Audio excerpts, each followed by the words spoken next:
마가복음 11장 27절에서부터 33절 말씀입니다. 신약성경 73페이지로 알고 있습니다. 마가복음 11장 27절에서 33절, 제가 한 절, 여러분들이 한 절 선포하겠습니다. 제가 먼저 읽겠습니다. 그들이 다시 예루살렘에 들어가니라. 예수께서 성전에 거니실 때에 대제사장들과 서기관들과 장로들이 나와 이르되 무슨 권위로 이런 일을 하느냐? 누가 이런 일 할 권위를 주었느냐? 예수께서 이르시되 나도 한 말을 너희에게 물으리니 대답하라. 그리하면 나도 무슨 권위로 이런 일을 하는지 이르리라. 요한의 세례가 하늘로부터냐 사람으로부터냐? 내게 대답하라. 그들이 서로 의논하여 이르되 만일 하늘로부터라면 어찌하여 그를 믿지 아니하였느냐 할 것이니, 그러면 사람으로부터라 할까 하였으나 모든 사람이 요한을 참 선지자로 여김으로 그들이 백성을 두려워하는지라. 우리 33절 함께 읽겠습니다. 시작. 이에 예수께 대답하여 이르되 우리가 알지 못하노라 하니 예수께서 이르시되 나도 무슨 권위로 이런 일을 하는지 너희에게 이르지 아니하리라 하시니라. 아멘. 2022년 잡코리아나 알바몬 조사에 따르면 2030 직장인 청년들이 47%가 이력서의 퇴사 이유를 숨기거나 미화한다고 합니다. 예를 들어서 직장 내 관계에 갈등이 있다면 그게 진로의 전환이라고 미화하거나, 혹은 이 성과의 압박으로 인한 번아웃이 새로운 도전을 위해라는 식으로 워딩을 바꾸면서 자신이 진정으로 퇴사했던 그 이유를 미화하거나 가린다는 겁니다. 근데 여기서 이유가 더 재밌어요. 뭐냐면요, 이 청년들이 이런 문제와 어려움을 미화하거나 숨기는 그 근본적인 이유는 이것이 세상의 부정적인 평가로 인식이 되기 때문입니다. 무슨 뜻이냐면 낙인으로 찍힌다 이거예요. 패배자, 실패자, 연약한 자, 어디에도 써먹지 못할 사람이라는 낙인이 세상에 찍히기 때문에 이러한 어떤 자신의 부족함이나 근본적인 이유를 미화하거나 가린다는 이 조사 결과를 보게 됩니다. 그러니까 이거죠. 나라는 존재가 연약하다, 부족하다라는 것을 인식하고 그것을 세상으로 내뱉는 순간 세상에 설 자리가 없다는 거예요. 이게 요즘의 현실이라는 겁니다. 만능이 되기를 요구해요. 슈퍼맨이 되어야 되고요. 어디 가서 나가서 싸워서 이길 만한 전투력을 갖춰야 된다고 세상은 요구하고 있습니다. 그런 청년들의 마음을 생각해 보았을 때 굉장한 두려움을 마주할 것 같아요. 그리고 언제든지 세상에 요구하는 기준과 그 정체성에 그 모습에 부합한 삶을 살지 못하면 언제든지 자신이 버려질 수 있다라는 이 두려움으로 살아가고 있지는 않는가라는 생각을 하게 되었습니다. 여러분, 그러나 우리가 관가하는 것은 우리라는 존재는 믿음과 신앙 안에서 연약하고 부족해야 비로소 강해질 수 있다는 것을 우리가 잊고 산다는 거예요. 무슨 뜻이냐면 우리는 끊임없이 믿음과 신앙 안에서 비워내야지만 주님의 은혜와 능력으로 채워질 수 있다는 이 역설을 성경 안에서, 그리고 말씀과 여러 묵상에서 마주하고 목도함에도 불구하고 우리의 인식이 어디에 집중되어 있냐면 부족함, 그래서 팽당할 거에 대한 두려움. 제자들이 예수님의 그 죽음과 부활을 이루실 때 베드로가 막 꾸짖잖아요. 그게 왠 줄 아십니까? 부활은 못 보고 죽음만 보기 때문에 그래요. 우리의 인식이 지금 어디에 집중되어 있습니까? 비워지고 연약하고 무너지는 겁니까? 아니면 그로 인해 채워지는 겁니까? 주님의 능력으로 채워지는 것을 기대하세요. 그게 중요하다는 거예요. 오늘 우리가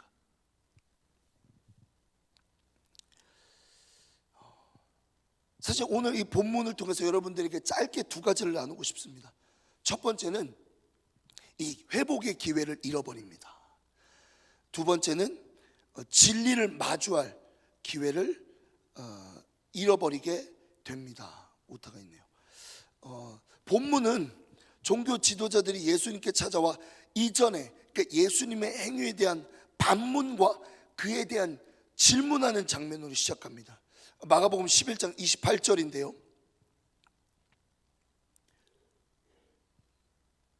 마가복음 11장 28절 우리 함께 선포하겠습니다. 시작. 이르되 무슨 권위로 이런 일을 하느냐? 누가 이런 일 할 권위를 주었느냐? 여러분, 여기서 이 종교 지도자들이 예수님께 찾아와서 무슨 권위로 이런 일을 하느냐 할 때 이 이런 일은 앞전에 이 마가복음 11장 15절에서부터 그 이하, 무슨 뜻이냐면 성전을 깨끗하게 하신 사건을 두고 얘기하는 겁니다.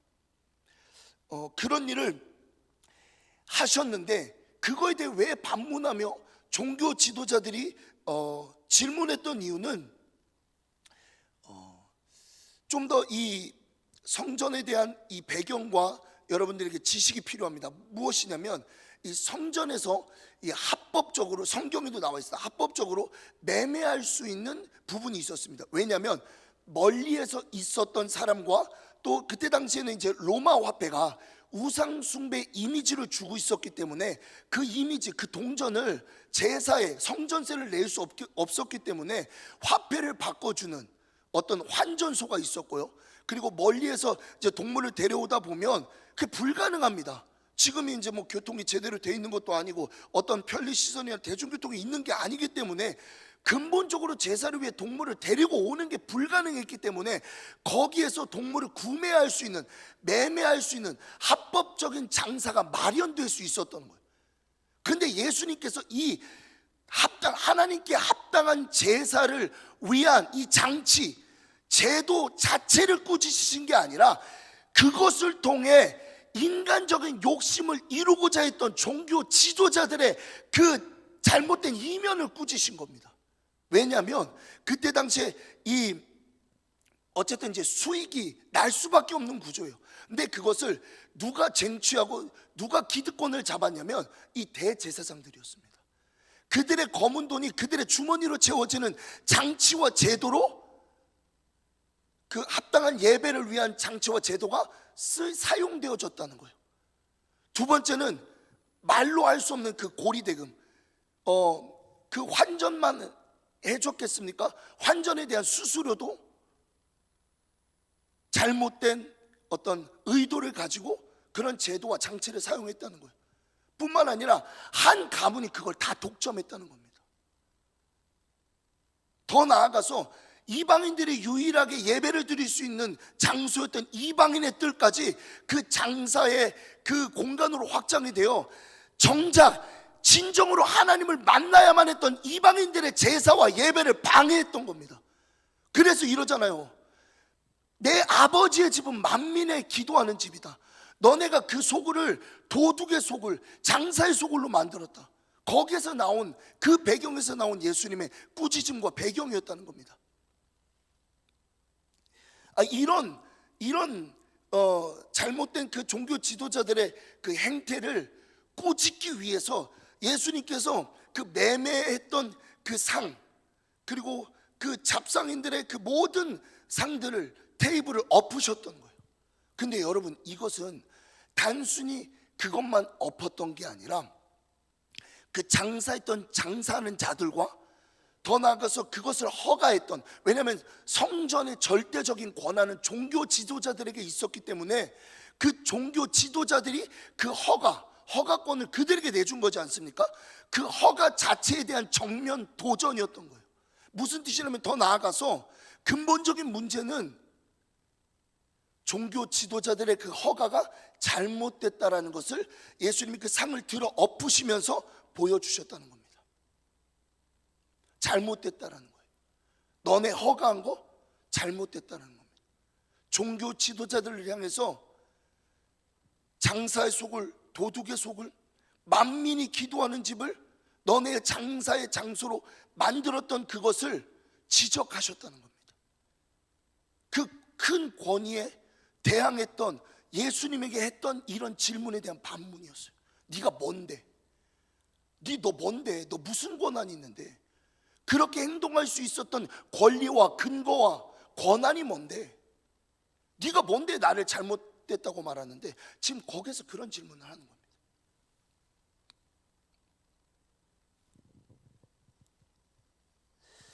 참 근데 안타까웠던 것은 진짜 문제, 종교 지도자들이 이렇게 반문했던 이유는 단순히 자신들이 잘못되지 않았다라는 것을 증명하기 위함이 아니었습니다.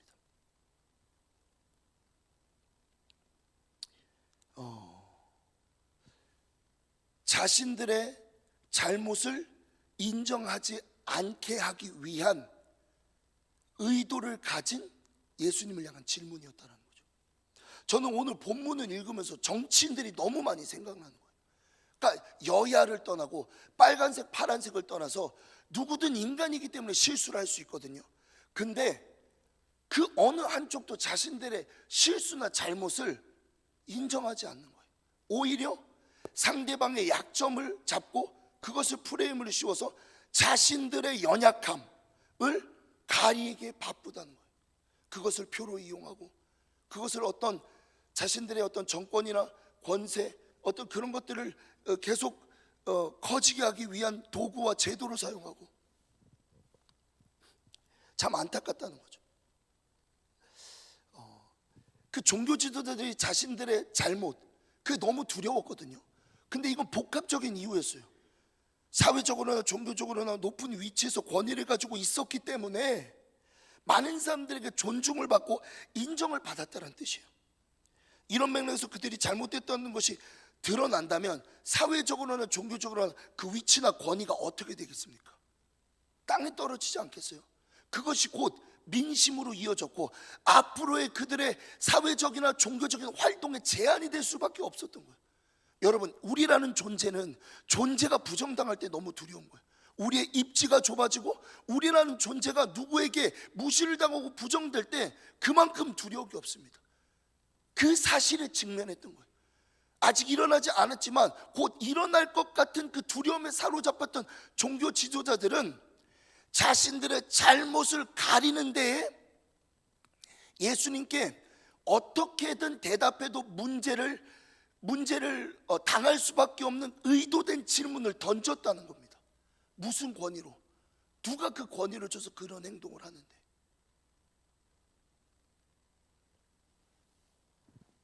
방어 기제로 사용했다는 거죠. 왜냐하면 자신들이 축소되는 게 두려운 거예요. 실제로 심리학에서는 이런 자기 일관성을 지키려는 이 본능으로 봅니다. 자기 일관성을 지키려는 본능, 심리학에서 있는 용어입니다. 좀 더 쉽게 얘기하면 우리가 잘 알고 있는 인지부조화. 예를 들면 어떤 고양이가 높은 나무의 열매를 너무 먹고 싶어요. 근데 자기의 능력이 그 높은 나무에 올라갈 수 없다라는 걸 깨닫게 되는 겁니다. 깨닫게 돼요. 계속 시도하면서 깨닫게 되겠죠. 근데 어떤 인지부조화를 통해서 어떻게 그가 상황을 인식하냐면 그 고양이가 저 열매는 맛이 없을 거야. 자신의 그 높은 나무를 올라가는 능력의 한계를 부정하기 위해 그 탓을 외부로 돌리는 게 인지부조화라는 겁니다. 이게 종교 지도자들에게 나타나는 거예요. 이게 영적인 인지부조화가 그들에게 나타나는 겁니다. 자신들의 영적인 문제, 두려움, 반드시 마주해야 될 진리, 얼마나 두려운데요. 진실을 마주하는 게 얼마나 두려운데요. 그거 진짜 쉬운 거 아닙니다. 왠 줄 아십니까? 진실을 마주했을 때에 나의 연약함, 부족함, 수치가 드러나거든요. 사람은 그걸 제일 참지를 못해요. 너무 두려운 겁니다. 내가 부정당하거든요. 순간에 내가 사라지는 경험을 해요. 그게 너무 두려웠던 겁니다. 여러분들, 신기하게 이 인지 부조화가 이 종교 지도자들에게만 나타난 것이 아니라 이 창세기 3장 12절 아담에게도 일어납니다. 기가 막히죠. 한번 선포하겠습니다. 시작. 아담이 이르되 하나님이 주셔서 나와 함께 있게 하신 여자 그가 그 나무 열매를 내게 주므로 내가 먹었나이다. 진짜 치사합니다. 정말 치사해요. 이 어떤 장면인지 아시죠? 아세요? 어떤 장면인지? 지금 자기의 아내가 줘서 먹었던, 그러니까 하나님이 추궁하신 거예요. 너 뭐 하냐? 너 뭐 했어? 이렇게 추궁을 하시는데 한다는 대답이 뭐냐면 자신의 잘못을 직시하거나 현재 이제 문제가 있었던 것을 똑바로 진단하고 처방해야 되는데도 불구하고 인지 부조가 일어나는 거예요. 탓을 외부로 돌리는 겁니다. 하나님이 나를 위해 지으셨던 하와 때문에 먹게 됐습니다. 여러분, 우리 모습 아니에요. 모든 잘못이 내게 있지는 않겠죠. 그렇다고 해서 모든 잘못이 외부에 있겠어요? 근데 우리의 1차적 시선은 항상 외부에 가 있다는 겁니다. 또 있습니다. 마가복음 6장 9절입니다. 6장 3절입니다. 제가 읽어보겠습니다. 이 사람이 마리아의 아들 목수가 아니냐, 야고보와 요셉과 유다와 시몬의 형제가 아니냐, 그 누이들이 우리와 함께 여기 있지 아니하느냐, 예수를 배척한지라. 이 말씀은 예수님 고향에서 회당에서 기적을 일으키셨을 때의 장면입니다. 근데 그 기적을 뭐 때문에 믿지 못하냐면 자기와 동등된 출신과 위치, 혹은 좀 더 덜 떨어져 보이고 하찮게 보이는 그의 출신과 배경과 삶의 모습 때문에 기적 자체를 부인하는 겁니다. 어떤 심리적인 게 있을 거예요? 있을 거라고 생각하십니까? 자존심 상하지 않았을까요? 내가 겨우 저 사람에게? 참 대단합니다. 이런 게 너무나도 사회에 많아요. 좀 잘하면 같이 옆에 있어주고 지지하고 격려하고 하면 되는데 그 자리 뺏길까 봐 그런 게 있는 것 같아요. 이 갈릴리에 있던 사람들도 동일한 인지부조화를 겪었던 거죠. 저 사람이 나와 출신이 똑같은데 자존심이 허락이 안 되는 거예요. 그 사람에게 무릎 꿇기가, 그 사람이 나보다 낫다라는 게 인정이 되지 않는 겁니다. 저도 이제 오랜 기간 사역을 그러니까 오래라기보다는 어쨌든 적지 않은 기간의 사역의 기간이 있었는데 인지부조화가 생각보다 많이 일어나더라고요. 예를 들어서 사역이나 설교에 대한 이 내부적으로 어떤 피드백, 그게 조금 제 의견입니다. 제 생각으로는 좀 부정적으로 평가가 됐을 때 이렇게 생각하는 거예요. 시간이 많지 않았잖아. 나를 도와주는 자원이 많지 않았잖아. 야, 이런 짧은 시간에 어떻게 그걸 다 해내? 야, 오히려 그거 한 개 너 다 잘했다.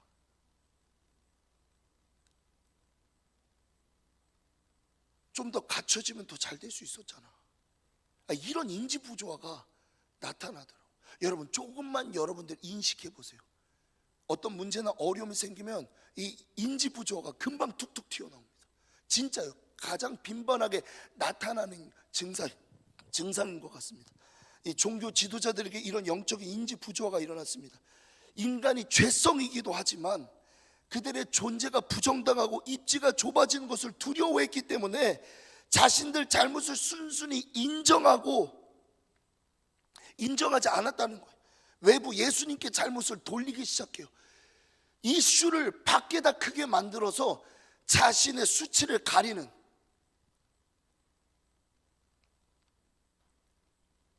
교란. 사실 여러분, 신기한 것은 이런 그들의 인지부조화, 그 인지부조화에 따른 행동이 그들이 전혀 회복될 수 없는 이유이기도 합니다. 왜냐하면 끊임없이 그 인지부조화에 나타나는 그 행동은, 증상들은 나에게 집중하게 돼요. 나는 문제가 없다, 나는 잘하고 있다, 저 사람이 문제다, 이 환경과 상황이 문제야, 어쩔 수 없었잖아. 그러면 사람이 점점 진단과 솔루션이 있을 수가 없어요. 폐쇄적으로 변합니다. 내가 더 맞다는데, 내가 정답이라는데, 내가 잘났다는데, 거기에 대한 솔루션이 뭐가 필요합니다. 내가 곧 답인데, 내가 전부라고 생각하는데. 그래서 근본적으로 이 종교 지도자들은 예수님이 십자가 지는 그 앞에서도 회복이 없었어요. 자신들이 다 옳았거든요. 자신들이 전부라고 믿었거든요. 스스로 폐쇄시키는, 극단적으로 폐쇄시켜요. 종교 지도자들에게 정말 필요했던 것은 앞서 얘기했던 것처럼 자신의 연약함과 부족함을 인정하는 것이에요. 오히려 역설적으로. 왜 그렇죠? 채워짐의 은혜가 있기 때문에 그래요. 그것이 회복의 시작이라는 겁니다. 내 연약함을 인정하고 나를 비워낼 때, 어떤 종교는 비워내야 된다고 하지만 우리는 비워내는 게 아니라 비워냄과 동시에 주님의 것으로 채워야 되는 인생이라는 것을 기억하셔야 돼요. 마음의 공간, 우주보다 넓은 그 공간, 아무리 많은 것들을 채우고 아무리 많은 것들을 얻는다 할지라도 만족이 되질 않아요. 그 공간을 뭘로 채우시게요? 자기 연민으로요? 남 탓으로요? 아니요. 주님의 채워짐의 은혜가 우리를 만족하게 하는 겁니다. 그때 회복이 일어나는 거예요. 그때 은혜로 충만해지는 거예요. 그때 우리의 인식이 변화되는 겁니다. 그때부터 새로운 역사가 시작되는 거예요. 아멘.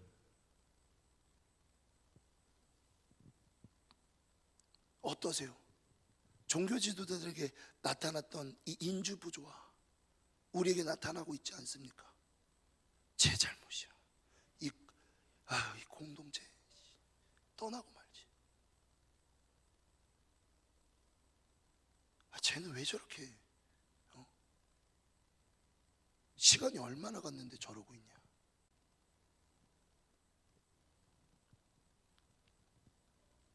나는 완벽해야 돼. 내 위치와 권위가 있기 때문에. 이게 종교 지도자들의 프레임이었어요. 그들이 간과했던 거, 고린도후서 12장 9절과 10절입니다. 고린도후서 12장 9절과 10절인데요. 우리 함께 읽겠습니다. 시작. 나에게 이르시기를 내 은혜가 내게 족하도다. 이는 내 능력이 약한 데서 온전하여 짐이라 하신지라. 그러므로 도리어 크게 기뻐함으로 나의 여러 약한 것들에 대하여 자랑하리니 이는 그리스도의 능력이 내게 머물게 하려 함이라. 그러므로 내가 그리스도를 위하여 약한 것들과 능력과 궁핍과 박해와 곤고를 기뻐하노니 이는 내가 약한 그때의 강함이라. 약한 게 은혜다. 곤고와 핍박과 어려움이 기쁨이다. 아멘. 왜 그렇게 고백할 수 있는지 아십니까? 그때의 주님이 강하게 되심을 경험하기 때문에 그래요.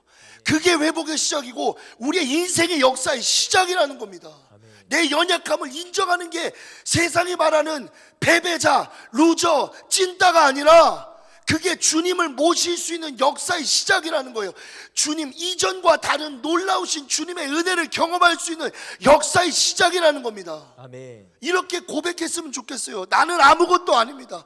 나는 너무 연약해서 주님이 없으면 살아갈 수 없습니다라는 고백이 오늘 우리를 살게 한다는 겁니다. 아멘. 믿으세요, 여러분. 그럼 연약함을 인정하시면 돼요. 두 번째, 진리를 마주할 기회를 잃어버립니다. 예수님께서 이제 자신의 어려움을 빠뜨렸던 이제 종교 지도자들의 질문의 의도를 다 간파하세요. 기가 막힙니다. 어느 한쪽으로도 쏠리지 않고 어느 한쪽에 덧도 걸리지 않는 완벽한 질문이자 대답으로 그들에게 오히려 역설로 대응하십니다. 마가복음 11장 29절과 30절인데요. 함께 읽겠습니다. 시작. 예수께서 이르시되 나도 한 말을 너희에게 물으리니 대답하라. 그리하면 나도 무슨 권위로 이런 일을 하는지 이르리라. 요한의 세례가 하늘로부터냐 사람으로부터냐 내게 대답하라. 사실 이 예수님의 질문은 종교 지도자들이 그토록 원했던 예수님께 답을 구했던 질문의 대답이 되기도 해요. 하늘로부터냐 땅으로부터냐 뭐겠어요? 당연히 하늘로부터죠. 스스로 생각하고 스스로 진리에 마주할 수 있게 하는 질문의 구조를 세팅하셨던 겁니다. 근데 진짜 두렵고 안타까운 것은 이걸 외면해버려요. 왜인 줄 아십니까? 스스로를 지키기 위해 자신들이 옳다라고 그 정체성 그것을 견지하고 끌고 가기 위해, 일관성을 유지하기 위해 자신들을 살릴 수도 있는 진리를 외면해 버려요. 독불 장군입니다. 변할 기미가 없어요. 근데 무슨 변화를 원하고 요구할 수 있겠습니까? 너무 두려운 거죠. 모범 답안, 그들이 그토록 예수님을 잘못된 덫으로 유인하기도 했지만 정말 그들에게 필요했던 답, 하늘에서 하늘 아버지가 내려주신 권위로 성전을 정화할 수 있었고 그들을 꾸짖을 수 있었다는 겁니다. 모른 거예요. 그러니까 예수님에 대한 정확한 인식이라든지 하나님을 믿고 안다고는 했지만 정작 그 진정한 하나님이 나에게 어떤 존재인지를 알지 못했던 겁니다. 오늘 우리도 그런 두려움이 있을 수 있어요. 진리 앞에 서면 너무 두렵거든요. 아까 앞서 얘기했지만 내가 해체되는 걸 느낍니다. 내가 갈기갈기 찢기는 걸 느껴요. 수치스럽고요. 이불킥 아시죠? 자다가도 생각날 정도의 수치가 이 진리 안에 있습니다. 근데 여러분 기억하셔야 돼요. 그 진리가 나를 살린다는 겁니다. 그 진리가 나를 회복한다. 여러분 이걸 즐기셔야 돼요. 즐기셔야 됩니다. 정말로 나를 마주하게 하는, 쓰지만 나를 살리는 그 진리에 대면하는 것을 즐길 때 그것만큼 달콤한 게 없어요. 나의 잘못이 진단이 되고요, 그리고 처방이 되는 거예요. 그때부터 새로움의 역사가 시작되는 겁니다. 진리 앞에 설 때, 주님과 마주했을 때, 나를 비울 때, 내가 아무것도 아니라고 고백할 때. 참 아이러니합니다. 그토록 그들이 알고 싶었던 그 진리가 앞에 있어도 자신 스스로가 진리가 되어 진짜 진리를 외면하는 이런 아이러니함. 전 여기서 사자성어가 떠오르더라고요. 소탐대실. 사전적 의미는 작은 것을 탐하다가 큰 것을 잃음. 얼마나 작아요, 진리 앞에서. 내가 갖고 있는 게 진리보다 클까요? 나라는 인생, 여러분 생각해 보세요. 지금 이 인생이 80년이 눈에 보이는 게 전부라면 보이지 않는 영원한 시간은 어떤 것으로도 환산할 수 없는 하나님이 우리에게 주신 놀라운 은혜 아닙니까? 그걸 못 본다는 거예요. 못 보니까 소탐대실하는 거예요. 내가 원하는 시간, 내가 원하는 에너지, 내가 원하는 물질, 나를 지키기 위해 내가 원하는 걸 구매합니다. 나를 지키기 위해 불필요한 만남과 미디어들이 많아요. 나를 지키기 위해 하지 않아도 될 결정들, 선택들을 한다는 것을 보게 됩니다. 그러고서 탈이나 문제가 있다면 영적인 인지 부조화가 오는 거예요. 지가 선택했는데도 불구하고 다 외부로 돌리는 겁니다. 사역자들 나와서 기도 준비해 주시고요, 반주 준비해 주셨으면 좋겠습니다. 중요한 것은 여러분, 안타깝게도 결국 이 마지막 이 마가복음 11장 33절의 예수님의 대답은 예수님이 그들을 거절하신 것 같지만 아닙니다. 종교 지도자들이 예수님을 거절한 거예요. 예수님은 진리가 뭔지, 그 권위가 어디로부터 왔는지, 요한의 그 권위의 출처에 대해서 출처를 말씀하심으로 우리에게, 종교 지도자들에게 말씀하셨어요. 근데 그들은 외면했어요. 오늘 우리 인생 가운데 나타나는 이 원리가 여기 있지 않나 싶어요. 나를 지키기 위해 주님을 외면하는 사건. 내가 너무 크다 보니까 내 안에 내가 너무나도 많아. 그 찬양이 아니라 노래가 있잖아요. 정체성에 올라. 내가 내 안에 너무나도 많은 겁니다. 주님이 들어갈 틈이 없는 거예요. 마지막 함께 이게 경종이 됐으면 좋겠어요. 우리 11장 33절 함께 읽겠습니다. 시작. 이에 예수께서 대답하여 이르되 우리가 알지 못하노라 하니 예수께서 이르시되 나도 무슨 권위로 이런 일을 하는지 너에게 이르지 아니하리라. 예수님이 하늘로부터 온 권세입니다라고 대답했으면 예수님 대답하셨을 거예요. 나도 아버지로부터 받은 권세이다. 원래 그 질문의 의도를 가지고 이렇게 질문의 구조를 짜서 종교 지도자들에게 내미신 거거든요. 그들이 거절한 겁니다. 결론은 우리가 두려워해야 될 것은 나라는 존재가 해체되고 부정되는 게 아니라 그럼으로써 아버지의 은혜로 채워진다는 것, 그럼으로써 아버지의 능력이 극대화된다는 겁니다.